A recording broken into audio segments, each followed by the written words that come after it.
تھوڑا سا صبر کرو، ٹائیگر نے نرم لہجے میں کہا۔ اسی لمحے دبلی پتلی لڑکی چند دوسرے کاغذات لے آئی تو ٹائیگر نے اس بار خود ہی اس کے ہاتھ سے کاغذات لے لیے اور تیزی سے پڑھنے لگا۔ Abdul Daley AKA Daley James, عمر 25 سال، لاماضی، فوج میں تربیت حاصل کر چکا ہے، گولہ بارود اور ہر قسم کے ہتھیاروں کا بھرپور تجربہ رکھتا ہے۔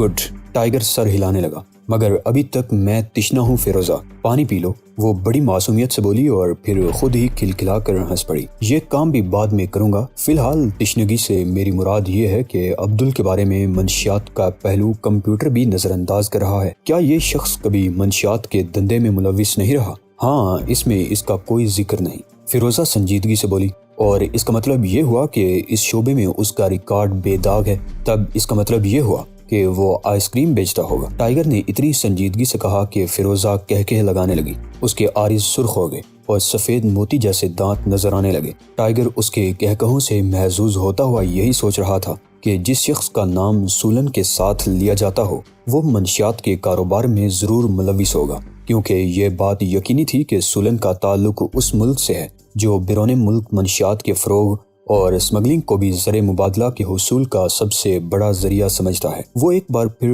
وانگ سے رابطہ قائم کرنے پر غور کرنے لگا۔ کیا پرنٹ آؤٹ میں ساتھ لے جا سکتا ہوں فیروزہ؟ اس نے اٹھنے کی کوشش کرتے ہوئے پوچھا۔ ہاں، بشرطے کہ تمہیں یاد آ گیا ہو کہ گودام کہاں ہے، فیروزہ نے سیوا بازی کرتے ہوئے کہا۔ ضرور 3 دن میں میری یادداشت یقیناً واپس آ جائے گی۔ اگر اس وقت میں نے تمہیں کچھ بتا دیا تو کرنل ہوشیار ہو جائے گا۔ فیروزہ اٹھ کر کھڑکی سے جھانکنے لگی۔ اس کے اٹھنے اور چلنے کا انداز روبی سے مختلف نہ تھا، فرق صرف یہ تھا کہ فیروزہ کی آواز روبی کے مقابلے میں بہت نرم تھی۔ وہ سوچنے لگا کہ شاید روبی بھی عام زندگی میں اتنی ہی نرم گفتار ہو اور میرے سامنے جان بوجھ کر تیز لہجہ اپنا لیتی ہو۔ اچانک ہی فیروزہ اس کی طرف پلٹی۔ کیا تمہارا کلائنٹ عبدل میں بہت زیادہ دلچسپی لیتا ہے شہزاد؟ ظاہر ہے، ورنہ میں یہاں کیوں آتا؟ پھر تمہارے کلائنٹ کی دلچسپیاں بہت عجیب ہیں، فیروزہ نے دیوار سے ٹیک لگا کر کہا۔ ہاں، اور یہ میری بدقسمتی ہے، ٹائیگر نے ہنس کر کہا۔ کیا تمہیں اب بھی گودام کا محل وقوع یاد نہیں آیا؟ وہ گھوم پھر کر اسی موضوع پر آ رہی تھی۔ میرے ساتھ ڈنر پر چلو، شاید یاد آ جائے۔ ڈنر؟ فیروزہ کے چہرے پر ہلکی سی سرخی دوڑ گئی۔ ٹھیک ہے، میں تمہیں فون کر دوں گی، پھر ہم ڈنر پر چلیں گے۔ اوکے، ٹائیگر نے پرنٹ آؤٹ اٹھا کر کہا۔ خدا حافظ شہزاد۔ اسے عقب سے فیروزہ کی آواز سنائی دی اور وہ پلٹنے پر مجبور ہو گیا۔ میری ایک بات غور سے سنو گی فیروزہ؟ کیوں نہیں، وہ مسکراتی رہی۔ تک غور ہی سے سنتی رہی ہوں۔ تب پھر ایک بات یاد رکھنا، تم جینز اور بلاؤز میں اتنی حسین نہیں لگتی جتنی اس لباس میں لگ رہی ہو۔ اوہ، فیروزہ نے طویل سانس لے کر کھڑکی سے سر ٹکا دیا اور آنکھیں بند کر لی۔ ٹائیگر دبے قدموں کمرے سے نکل گیا۔ نیچے پہنچتے ہی اس نے ٹیلی فون بوتھ تلاش کیا اور وانگ کے نمبر ملائے۔ مسٹر وانگ، میں بہرام کا دوست بات کر رہا ہوں، چند سوالات مجھے پریشان کر رہے ہیں۔ اس کا لہجہ نرم اور محتاط تھا۔ پوچھو، اگر میرے پاس جواب ہوں تو میں کنجوس ثابت نہیں ہوں گا۔ کیا سولن نے کبھی اشارتاً یہ ذکر کیا تھا کہ وہ منشیات کے کھیل میں ملوث ہے؟ ہاں، وانگ نے جواب دیا۔ وہ جب پہلی بار مجھے سازش میں شریک کرنے کے لیے آئی تھی تو اس نے کہا تھا کہ یہاں سفید شکر کی بہت اچھی منڈی بن سکتی ہے۔ اس نے مجھے پیشکش کی تھی کہ میں منڈی میں اس کی فروخت کا سارا کام سنبھال لوں، تاہم میں نے اس پیشکش کو ٹھکرا دیا تھا۔ اس پر اس نے دھمکیاں بھی دی ہوں گی؟ ٹائیگر نے پوچھا۔ نہیں، دھمکیاں بعد میں ملی۔ یہ بات بہرحال درست ہے کہ ہمارے بہت سے لوگ اس مکروہ کاروبار میں ملوث ہیں۔ وہ 12 سے 15 سال کی لڑکیوں کو بھی ہیروئن فروخت کرنے کے لیے استعمال کرتے ہیں۔ میں نے ان بچیوں کو نقصان پہنچائے بغیر اس دھندے کو ختم کرنے کی کوشش کی، مگر میں ناکام رہا۔ پھر اس نے کسی عبدل نامی شخص کو اپنا ڈیلر مقرر کر دیا۔ میں نے کل رات عبدل ڈیلی کا ذکر کیا تھا۔ کیا یہ وہی ہو سکتا ہے مسٹر وانگ؟ یہ میں نہیں جانتا۔ کیا عبدل لاماضی اور پستہ قد ہے؟ ہاں، میں نے اسے دیکھا تو نہیں، لیکن اس کے بارے میں یہی کچھ سنا ہے۔ وہی لڑکیوں کو منشیات تقسیم کرنے کے لیے استعمال کر رہا ہے۔ ٹائیگر ہنکارا بھر کر بولا۔ اس حکمت عملی کی وجہ شاید یہ ہے کہ 18 سال سے کم عمر کے بچے منشیات کی اسمگلنگ میں کڑی سزاؤں سے مستثنیٰ ہیں۔ درست، 19 سال سے زیادہ عمر والوں کو عمر قید ہوتی ہے، جبکہ ان بچیوں کو پکڑ کر 1-2 سال کے لیے اصلاح خانوں میں بھیج دیا جاتا ہے۔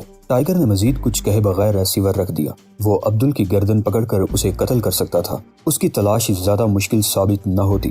وہ کمپنی کو بم سے اڑا سکتا تھا، وہاں موجود لوگوں کو ہلاک کر سکتا تھا، مگر یہ سب کچھ بے سود ہوتا۔ اسے منشیات کے تناور درخت اور دہشت گردی کے پودوں کو جڑوں سے اکھاڑنا تھا۔ اس نے وانگ سے ایک پتہ حاصل کیا، تاہم وانگ نے اسے خبردار کر دیا تھا کہ اسمگلر اور منشیات فروش 1-2 ماہ بعد اپنے اڈے اور مکین گاہیں بدل دیتے ہیں۔ وہ بوتھ سے نکل کر کار کی طرف لپکا۔ اس وقت نہ جانے کیوں وہ عجلت میں تھا۔ اسے یہ یقین ہو چکا تھا کہ عبدل یا تو بڑا ملزم ہے یا پھر بڑے ملزم کا دایاں ہاتھ۔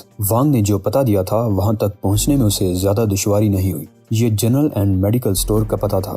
اس نے ایک جھٹکے سے گاڑی روکی، کار سے اترا اور اس بڑے سٹور کی طرف بڑھنے لگا۔ اس کی آنکھوں میں موت کا قہر جھلک رہا تھا۔ وہ موت کا پیغامبر تھا۔ وہ سٹور میں داخل ہوا تو وہاں صرف ایک شخص موجود تھا۔ اس چھوٹے سے چینی کے بال لمبے تھے اور چہرے پر داغ۔ اس کی عمر 20 سال سے زیادہ نہیں لگ رہی تھی۔ ٹائیگر کو دیکھتے ہی وہ اپنے خشک ہونٹوں پر زبان پھیرنے لگا۔ اس نے کنکھیوں سے سٹور کے عقب میں جانے والی پتلی سی گلی نما راہداری کو دیکھا، لیکن پھر فوراً ہی نگاہیں ہٹا لی۔ ٹائیگر اس کے قریب پہنچا تو نوجوان دونوں ہاتھوں کو مسلنے لگا۔ وہ غالباً کوئی چیز چھپانا چاہتا تھا اور یہی اس کی اصل پریشانی تھی۔ میں آپ کی کیا مدد کر سکتا ہوں جناب؟ اس نے تھوک نگلتے ہوئے پوچھا۔ ضرور کر سکتے ہو، ٹائیگر نے مسکرا کر کہا اور اس کی ناک پر ہلکے سے انگلی ماری۔ چینی نوجوان نے تڑپ کر اپنی ناک پکڑ لی۔ یہ ہلکی سی ضرب ٹائیگر کو اس دلخوش کن حقیقت سے روشناس کرا گئی کہ اس کے ہاتھ پھر سے ہتھیار بننے لگے ہیں۔ اس نے دایاں ہاتھ بڑھا کر نوجوان کی گردن پکڑ لی اور اسے کسی چوہے کی طرح اٹھا کر سٹول پر بٹھا دیا۔ ٹائیگر نے ناک پر انگلی اس لیے نہیں ماری تھی کہ چینی درد سے تڑپنے لگے، بلکہ اس کا مقصد ذہن کو شدید جھٹکا دینا تھا۔ ایسا جھٹکا جس کے باعث نوجوان کے اعصابی نظام میں کم از کم نصف گھنٹے تک بے حسی رہے۔ اس کے بعد نوجوان 24 گھنٹے تک اپنی بصارت کو محدود طور پر استعمال کر سکتا تھا۔ نوجوان کو سٹول پر بٹھا کر وہ عقبی حصے کی طرف بڑھ گیا۔ راہداری میں پہنچ کر اسے باتوں کی گنگناہٹ سنائی دی۔ اس نے جیکٹ کے بٹن کھول لیے تاکہ بوقت ضرورت گولڈ کمانڈر کا استعمال بھی کر سکے۔ وہ مزید چند قدم آگے بڑھا تو اس نے خود کو ایک گودام نما جگہ میں پایا۔ اس کے مقابل لکڑی کا ایک دروازہ تھا۔ اس کے ساتھ والے کمرے سے باتوں کی آوازیں آ رہی تھی۔ ٹائیگر نے دروازے پر ہاتھ رکھا تو دروازہ اندر سے مقفل محسوس ہوا، لیکن اس کی ایک ہی فرنٹ کک نے دروازے کو درجنوں حصوں میں تقسیم کر دیا۔ ساتھ ہی وہ بجلی کی طرح کود کر کمرے میں پہنچ گیا۔ میز پر جھکے ہوئے دونوں لامازی گھبرا گئے۔ ٹائیگر نے ایک ہی نظر میں اندازہ لگا لیا تھا کہ وہ پلاسٹک کی چھوٹی چھوٹی تھیلیوں میں سفید پاؤڈر بھر رہے تھے۔ ان پیکٹوں کو سر بمہر کرنے کے لیے لوہے کی ایک سلاخ ہیٹر پر تپ رہی تھی۔ ان دونوں نے ٹائیگر کے پہلو میں جولتے ہوئے گولڈ کمانڈر کو دیکھ لیا۔ ان میں سے ایک کا ہاتھ میز کے نیچے رینگ گیا، تاہم اسی لمحے ٹائیگر نے اپنی دائیں ٹانگ استعمال کی۔ ایک طرف رکھی ہوئی چھوٹی میز ہوا میں اڑی اور لامازی کے اس ہاتھ کے شانے پر گری جو میز کے نیچے رینگ رہا تھا۔ کمرے میں خوفناک چیخ بلند ہوئی اور پھر تحلیل ہونے لگی۔ لامازی منہ کے بل میز پر گر گیا۔ وہ بے ہوش ہو گیا تھا۔ دونوں ہاتھ سر پر رکھے 2 قدم آگے آؤ، ٹائیگر نے دوسرے لامازی کو حکم دیا۔ دوسرا لامازی ٹھنڈ کھائے ہوئے پلے کی طرح کانپ رہا تھا۔ سنو، اس نے بمشکل کہا، تم کیا چاہتے ہو؟ تم نے زیادہ بک بک کی تو گولڈ کمانڈر کی ایک عدد گولی تمہاری ایک آنکھ میں گھس کر بیجے کو پھاڑتی ہوئی دوسری طرف نکل جائے گی۔ ٹائیگر نے گولڈ کمانڈر پر ہاتھ رکھتے ہوئے انتہائی خونخوار لہجے میں کہا۔ لامازی کانپتا ہوا 2 قدم آگے آ گیا۔ اب دیوار کی طرف منہ کر کے دونوں ہاتھ دیوار پر رکھ لو، ٹانگیں پھیلا لو اور چہرہ دیوار سے لگا دو۔ ٹائیگر نے دوسرا حکم دیا۔ وہ اس شخص کو بھی مار سکتا تھا، لیکن فی الوقت محض اسے غیر مسلح کرنے کا تجربہ کر رہا تھا۔ اس کی جیب سے اشاریہ 38 نکلا جسے ٹائیگر نے کمرے کے دوسرے کونے میں پھینک دیا۔ پھر مزید تلاشی پر لامازی کے جوتے میں چھپی ہوئی چھوٹی سی پلاسٹک سرنج نکلی۔ ٹائیگر نے سرنج کو کھولا، سوئی کی نوک زمین پر رگڑی اور پھر نوجوان کی طرف پلٹا۔ سنو، اب یہ سوئی زمین کے جراثیم سے آلود ہو چکی ہے اور میں اسے تمہاری شہرگ میں چبونے والا ہوں۔ اس کی نوک پر لگے ہوئے سینکڑوں جراثیم سوئی کے چبھتے ہی تمہاری شہرگ میں داخل ہو جائیں گے اور پھر پتہ نہیں تم کتنے امراض کا شکار ہو جاؤ۔ ممکن ہے تمہارے جسم پر پھوڑے نکل آئیں یا تم پٹ سے گر کر فوراً ہی مر جاؤ۔ نہیں، لامازی تڑپ کر بولا، سب کچھ لے جاؤ، رقم اور ہیرن بھی، یہ سب کچھ تمہارا ہے، لے جاؤ، مگر میری جان بخش دو۔ یہ دھندا کون چلا رہا ہے؟ ٹائیگر اپنے اصل مقصد کی طرف آنے لگا۔ لامازی نے ایک بار دروازے کی طرف دیکھا اور پھر بولا، یہ میں نہیں بتا سکتا۔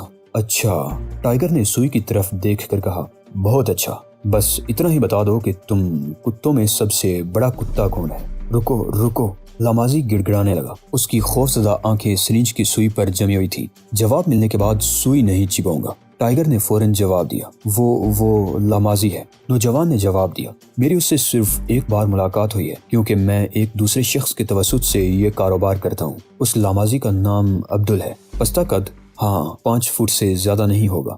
گڈ، اب زندگی بھر آرام کرو فرزند۔ یہ کہہ کر ٹائیگر نے اپنا انگوٹھا آزمایا جو لامازی کی کنپٹی پر لگا، مگر توقعات کے برخلاف لامازی چھپکلی کی طرح گر کر مرا نہیں بلکہ تڑپنے لگا۔ اس نے لامازی اور پھر انگوٹھے کو غور سے دیکھا۔ مطلب واضح تھا، انگوٹھے میں ابھی پرانی صلاحیت واپس نہیں آئی تھی۔ اسے تڑپنے والے لامازی پر ترس آنے لگا۔ اس کا ہاتھ بلند ہوا اور 5 انگلیوں نے لامازی کی کنپٹیوں کو دبوچ لیا۔ یہ بس 10 سیکنڈ کی بات تھی اور لامازی کشمکش حیات سے آزاد ہو چکا تھا۔ اس نے دوسرے لامازی کو دیکھا، وہ اب گہری گہری سانسیں لے رہا تھا۔ ٹائیگر نے جھک کر اس کے نخرے پر ہاتھ رکھا، ذرا سا زور لگایا اور پھر اسے بھی پرسکون کر دیا۔ چند لمحے بعد وہ ہیروئن کو سنک میں بہا رہا تھا۔ 5 منٹ بعد وہ اسٹور سے 2 فرلانگ دور ایک پبلک بوتھ میں تھا۔ اس نے فون کیا اور پھر اپنی کار میں آ کر بیٹھ گیا۔ کچھ ہی دیر بعد 2 عام کاریں اسٹور کے سامنے آ کر رکی، پھر ایک ایمبولینس آئی اور اس کے بعد پولیس کی 2 گاڑیاں تیزی سے آ کر رکی۔ اس کے بعد ٹائیگر محض ایک طویل سانس لے کر رہ گیا۔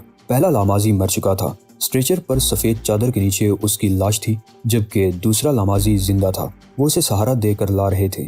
یہ وہی لامازی تھا جس کی کنپٹی پر اس کا انگوٹھا ناکام ہوا تھا۔ ٹھیک ہے، دیکھ لوں گا، اس نے دائیں ہاتھ کی انگلیوں کو گورتے ہوئے زیر لب کہا اور پھر مسکرانے لگا۔ پولیس کو بہرحال اب یہ کہنے کا حق حاصل ہو گیا تھا کہ اس نے منشیات کے ایک اڈے کا کلا کما کر دیا ہے۔ ٹائیگر نے جان بوجھ کر ہیروئن کے بند پیکٹ میز پر ہی چھوڑ دیے تھے اور وہی ہیروئن ضائع کی تھی جو تھیلے میں بند تھی، مگر اب وہ وقت ضائع کرنا نہیں چاہتا تھا۔ اسے اس اڈے پر حملے کی خبر عبدل تک پہنچنے سے قبل ہی عبدل پر حملہ کرنا تھا۔ اس نے گاڑی آگے بڑھائی اور پھر ایک ویرانے میں روک کر ڈکی کھولی۔ اس میں ایک دستی بم اور ایک گیس بم موجود تھا۔ اس کے چہرے پر عجیب سی مسکراہٹ ناچنے لگی۔ یہ پہلا موقع تھا کہ اس کو ان چیزوں کی ضرورت محسوس ہو رہی تھی، لیکن وہ یہ تہیہ کر چکا تھا کہ آتشی اسلحے کا استعمال صرف اور صرف آخری وقت میں کرے گا۔ اس نے ڈکی بند کی اور عبدل کے اڈے کی طرف گاڑی دوڑانے لگا۔ دن دہاڑے چھاپا مارنے کا یہ منصوبہ ٹائیگر کی اسی ہمت اور جرأت کا مظہر تھا جو شیلا سے ملاقات سے قبل اس کا خاصہ تھی۔ اس کے جبڑے تنے ہوئے تھے اور آنکھوں میں ایک مخصوص مگر خوفناک چمک نظر آ رہی تھی۔ ڈیلی آٹو پینٹنگ کمپنی کے سامنے اس نے گاڑی روکی اور پھر بڑی پھرتی سے بیک شاپ کے دروازے پر پہنچ گیا۔ اس وقت اگر اوشان اسے دوڑتے ہوئے دیکھ لیتا تو اس کا سینہ خوشی سے پھول جاتا۔ یہ اس ٹائیگر کی رفتار تھی جس کو اس نے بنایا تھا۔ ٹائیگر نے اندر دیکھا۔ ایک شخص کسی کار کے ٹیڑھے مڈ گارڈ کو سیدھا کرنے کے لیے ہتھوڑے برسا رہا تھا۔ اس کے قریب ہی مزید 3 لامازی کھڑے تھے۔ جو ہی انہوں نے ٹائیگر کو دیکھا وہ خونخوار انداز میں اس کی طرف پلٹ پڑے۔ دفان ہو جاؤ، یہاں سیلز مین داخل نہیں ہو سکتے، ان میں سے ایک نے کسی کٹکنے کتے کی طرح کہا۔ ٹائیگر اپنی جگہ سے نہیں ہلا تو وہ تقریباً غراتے ہوئے اس کی طرف بڑھنے لگے۔ کیا چاہتے ہو؟ پہلا خونخوار لامازی غراتا رہا۔ دفان ہو جاؤ ورنہ ہاتھ پیر توڑ دوں گا۔ ہاتھ پیر توڑنے سے قبل اپنا نام تو بتا دو، ٹائیگر نے مسکرا کر کہا اور پھر وہ تینوں اس پر جپٹ پڑے۔ ٹائیگر یہی چاہتا تھا مگر فی الحال وہ کچھ تو خون سے پرہیز کر رہا تھا، لہٰذا اس نے کولٹ کمانڈر نکال لیا، جسے دیکھتے ہی ان سب کے قدم زمین پر جم گئے۔ پھر وہ ایک ایک قدم پیچھے ہٹنے لگے۔ اب تم تینوں منہ کے بل زمین پر لیٹ جاؤ، ٹائیگر نے کہا۔ کولٹ کمانڈر ہاتھ میں آتے ہی اسے پورے جسم میں عجیب سی سنسنی کا احساس ہوا تھا۔ ان تینوں نے ایک دوسرے کو دیکھا اور پھر 3 مختلف سمتوں میں بھاگنے لگے۔ ٹائیگر نے ان میں سے ایک کو جیب میں ہاتھ ڈالتے ہوئے دیکھا۔ اس نے زکن بھری اور اس کی کوہنی پوری قوت سے اس شخص کے منہ پر پڑی۔ وہ شخص آ بھی نہ بڑھ سکا کیونکہ کوہنی نے اس کے دانتوں کو حلق تک اتار دیا تھا۔ ٹائیگر نے اس شخص سے دور ہوتے ہوئے ڈائریکٹ شکل میں گھوم کر بیک کک لگائی اور دانتوں سے محروم شخص کا سینہ پھٹ گیا۔ اس سے قبل کہ ٹائیگر دوسرے کو بھی چھاپ لیتا، ایک ستون کی آڑ سے گولی چلی۔ اس کے حساس کان کلک کی آواز سن چکے تھے، لہٰذا وہ رفتار سے بھی زیادہ تیزی کا مظاہرہ کر کے پہلے زمین پر لیٹا اور جو ہی گولی اوپر سے گزری وہ عقبی چھلانگ لگا کر اس شخص پر آ گرا جس نے گولی چلائی تھی اور اب دوسری گولی چلانے کی کوشش کر رہا تھا۔ اس نے کولٹ کمانڈر کا دستہ اس کی کھوپڑی پر رسید کیا۔ یہ قیامت کی ضرب تھی۔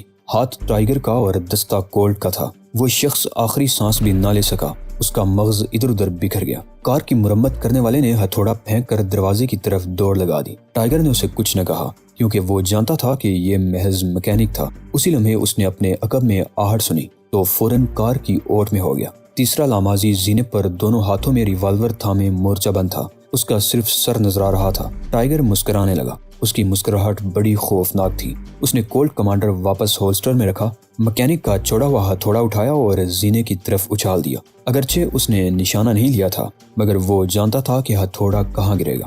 ہتھوڑا اس شخص کے کندھے پر لگا، ریوالور اچھل کر زینے پر گرا اور وہ شخص زینے سے نیچے پینٹ کے ڈرم میں۔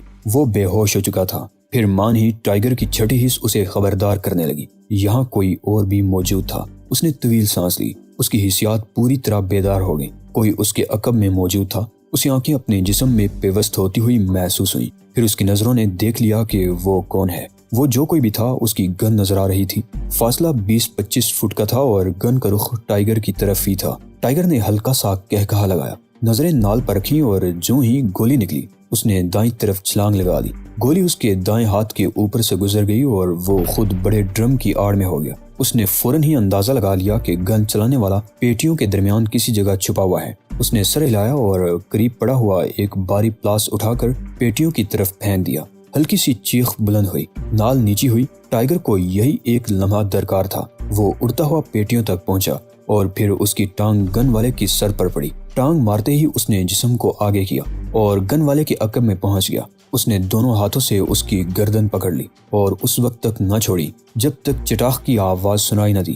گن والا بوری کی طرح گر گیا۔ چٹاخ کی یہ آواز آخری آواز تھی۔ پھر خاموشی چھا گئی، ایسی خاموشی جو بہت پر اسرار تھی، اور ٹائیگر کو علم تھا کہ یہ مصنوعی خاموشی ہے۔ اس کی چٹی حس کہہ رہی تھی کہ ابھی زینے پر کوئی اور بھی مورچہ بند ہے، ایک اور شخص آگے بڑی پیٹیوں کی آڑ میں بھی ہو سکتا ہے۔ وہ مسکرانے لگا۔ اس کے سفید دانت اس وقت بہت بھیانک لگ رہے تھے۔ اس کی آنکھوں سے آگ برس رہی تھی۔ اس نے جان بوجھ کر وہی حرکت کی جو پہلے کئی بار کر چکا تھا۔ وہ دراتا ہوا آڑ سے نکلا اور ایک ستون کی آڑ میں ہو گیا۔ اسی لمحے تابڑ توڑ 2 گولیاں اس کے قریب سے گزر گئیں۔ تیسری گولی ستون سے ٹکرا کر پھسل گئی۔ اس نے ادھر ادھر دیکھا، قریب ہی آگ بجھانے والا سلنڈر لگا ہوا تھا۔ اس نے ہاتھ بڑھا کر اسے دیوار کی گرفت سے اس طرح چھین لیا جیسے کوئی گڑیا اٹھا رہا ہو۔ اسے اندازہ تھا کہ گولی چلانے والا کہاں ہے۔ پھر سلنڈر کسی پتھر کی طرح اڑتا ہوا 30-40 فٹ دور گتے کی پیٹیوں کے اوپر گرا اور ایک کربناک آواز حال میں گونج کر ہمیشہ کے لیے ساکت ہو گئی۔ سلنڈر جس کی کھوپڑی پر گرا تھا اس کا چہرہ تک ضرب سے مسخ ہو چکا تھا۔